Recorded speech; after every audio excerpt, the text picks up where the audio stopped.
Indonesia telah melaksanakan misi kemanusiaan di Gaza, Palestina melalui Satgas Garuda Merah Putih II. Namun apakah peranan dari Indonesia ini sudah cukup untuk mendorong perdamaian? Kami akan langsung membahasnya bersama sejumlah narasumber yang sudah hadir bersama kami. Sudah ada Ibu Susi Sri Supardi S. Sudarman yang merupakan pakar hubungan internasional dari Universitas Indonesia.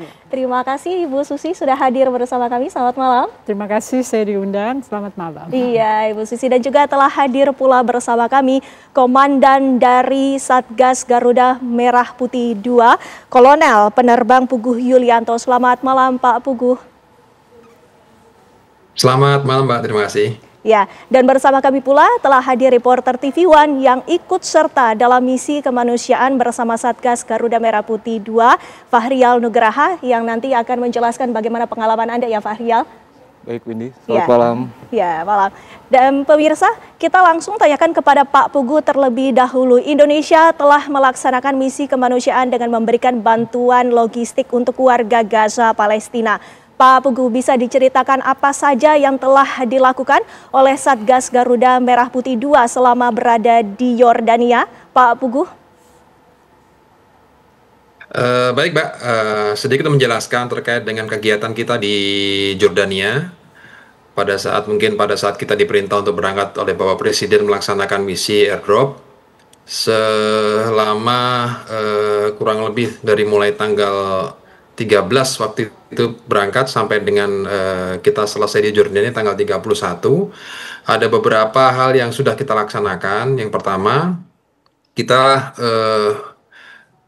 melaksanakan tugas dengan sesuai dengan perintah, yaitu melaksanakan airdrop logistik yang dilaksanakan oleh dua pesawat C-130 Hercules yang saat itu berangkat yang pertama Mbak ya, walaupun kedua nanti yang disusul yang pesawat ketiga.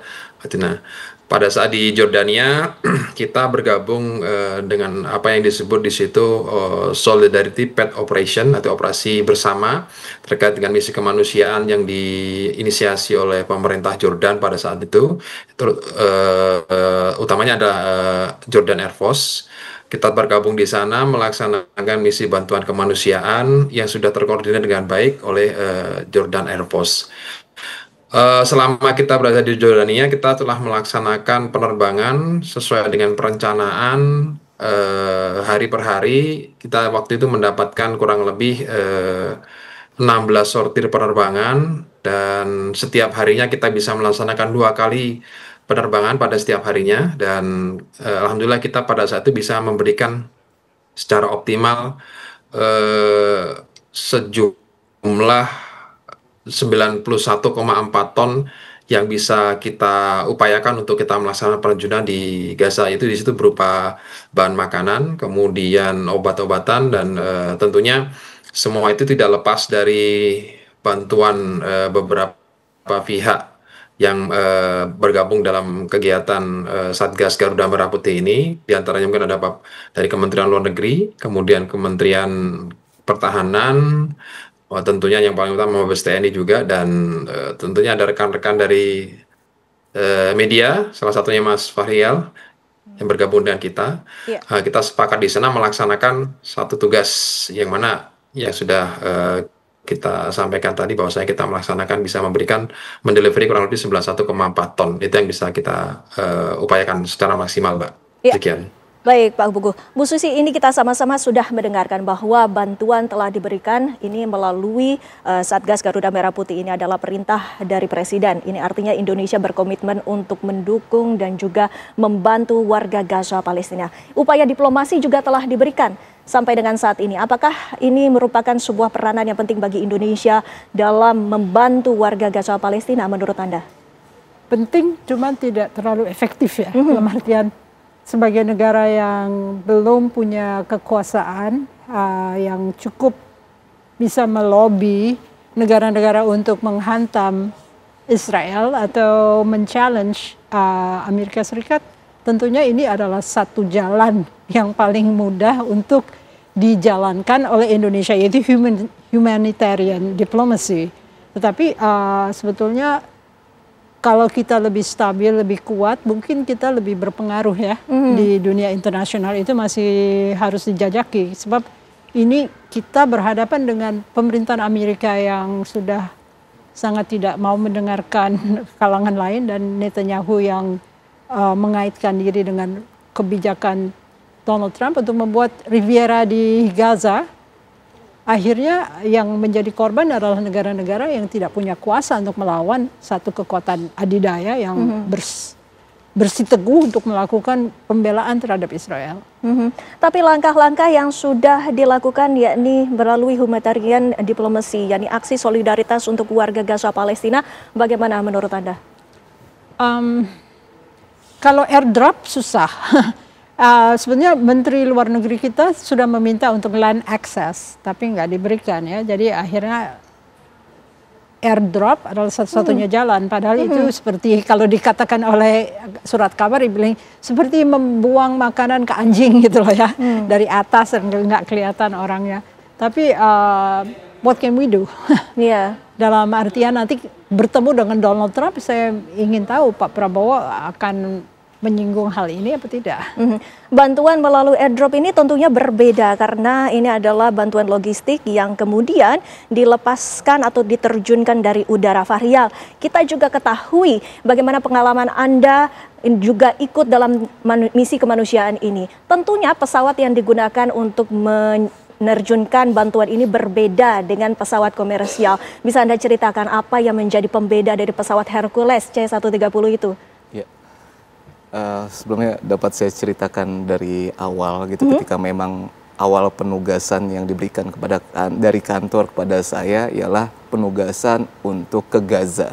Walaupun di saat itu belum diketahui operasinya seperti apa, giat apa yang akan dilakukan di Gaza.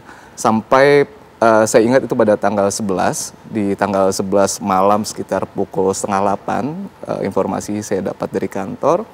Dan ketika itu memang belum bahasa kita di-spill gitu apa yang akan dilakukan di Gaza, sampai akhirnya tiba di rumah pukul 9:30 malam, baru dari pihak Kemhan ada yang menghubungi. Kalau di malam itu juga harus mengantar atau memberikan paspor untuk pengurusan visa. Artinya semua berjalan begitu cepat, dan esok harinya pukul 6 pagi kita diharapkan untuk ikut hadir dalam acara pembekalan, dan di situ baru diketahui momen apa, acara apa, giat apa yang akan dilakukan di Gaza, sampai akhirnya kita memahami bahwa operasi yang kemanusiaan yang akan dilakukan untuk warga Palestina di Gaza ialah dengan metode airdrop, dengan menerjunkan logistik-logistik yang sebelumnya sudah logistik yang dari warga Indonesia melalui Bastas dan Satgas Garuda Merah Putih 2 akan diterjunkan langsung dari langit Gaza. Dan ketika memang bercerita soal pesawat Hercules, boleh saya jujur itu adalah pengalaman saya sebagai jurnalis untuk menaiki sebuah pesawat Super Hercules milik TNI Angkatan Udara, yang sebelumnya hanya melihat dari media atau cerita dari rekan sesama jurnalis.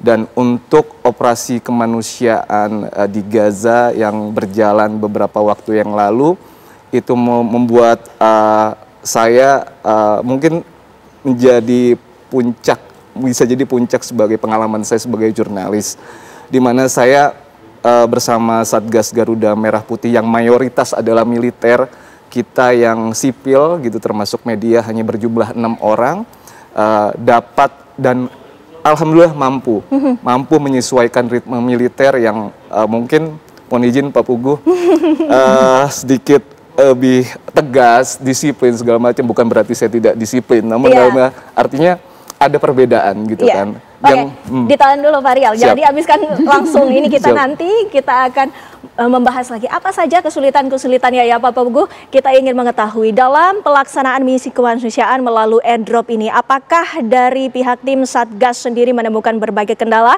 Ditahan ya Pak Puguh, usai jeda kami akan membahasnya kembali pemirsa.